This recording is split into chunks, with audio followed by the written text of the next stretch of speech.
Hello guys, আসসালামু আলাইকুম। কেমন আছো তোমরা সবাই? আলহামদুলিল্লাহ, আমরা অনেক ভালো আছি। তো আজ আমি চলে আসছি অন্যরকম একটা ব্লগ নিয়ে।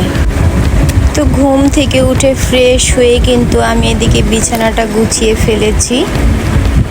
তো আজ হচ্ছে আমার বাজার আনার দিন, আর যেদিন বাজার আনে সেদিন তো আমার কোমর ব্যথা হয়ে যায়। আমার হাজবেন্ড চলে গেছে বাজারে, দেখি সে বাজার থেকে কি মাছ নিয়ে আসে। এই তো বাজার নিয়ে আসছে। তো এখানে আনছে কিছু চিংড়ি মাছ। তো এটা হচ্ছে একটা সোনালী মুরগি। তো এরপরে নিয়ে আসছে কিছু পাবদা মাছ, আর আছে কিছু ইলিশ মাছ। তো তিনটা মাছ এখানে প্রায় 1 কেজির মতো। আর এখানে কিছু শাঁসরা মাছ আছে। এই মাছগুলো সবই কিন্তু জেতা, বাট এভাবে রেখে দিয়েছি তাই মনে হচ্ছে মরে গেছে। এটা হচ্ছে পাঙ্গাস মাছ, এটা বড় ছিল বলে কেটে নিয়ে আসছে। তো এখানে নিয়ে আসছে একটা বড় সাইজের আনারস, নিয়ে আসছে 2 কেজি মসুর ডাল, নিয়ে আসছে 2টো ক্যাপসিকাম, একটা ইয়েলো অ্যান্ড একটা গ্রিন কালারের, আর কিছু সবজি আছে, মিষ্টি কুমড়া, তারপরে হচ্ছে রেখা, তারপরে হচ্ছে কিছু ধনিয়া পাতা।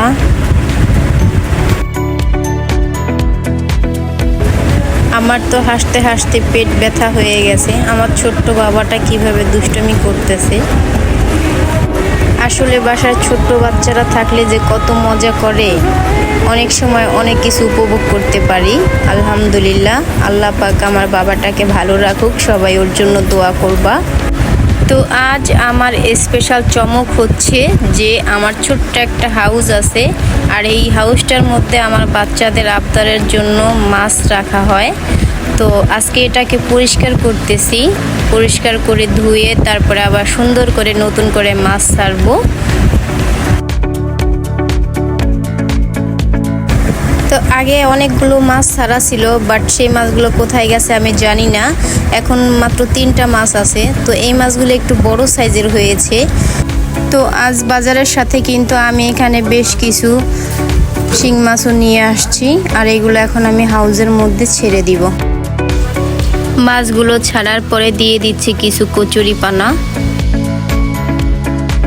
অনেকগুলো কচুরিপানা দিয়ে দিয়েছি, দেখতে অনেক সুন্দর লাগছে। আর এখানে আমি একটা নেট দিয়ে দিচ্ছি যাতে কোনো ময়লা না পড়ে। আলহামদুলিল্লাহ, আমার ছোট্ট পুকুরটা কিন্তু অলমোস্ট রেডি হয়ে গেছে। তো চলে আসছি দুপুরের রান্নায়। এখানে আমি রান্না করে নিয়েছি, ইলিশ মাছ ভেজে ভুনা করেছি। মাছটা ভুনা করার পরে বসিয়ে দিয়েছি মুরগির মাংস, আর এটাকে আমি লাউ আর আলু দিয়ে রান্না করে নিচ্ছি। তো আজ শুক্রবারে আমাদের বাসায় কিন্তু অবশ্যই মাছ গোশ থাকে। দুপুরের রান্নাটাও শেষ করলাম। আমার তরকারিটা কিন্তু প্রায় হয়ে আসছে। এরপরে বিকেলে চলে গেলাম লেকের।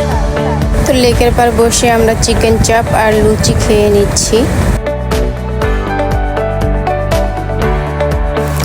খাওয়া দাওয়া শেষ করে হাঁটতে হাঁটতে লেকের অন্য মাথায় চলে আসলাম। আর এখানে আমার বাবা বেলুন দিয়ে খেলা করছে আর সব ঘুরে ঘুরে দেখছে।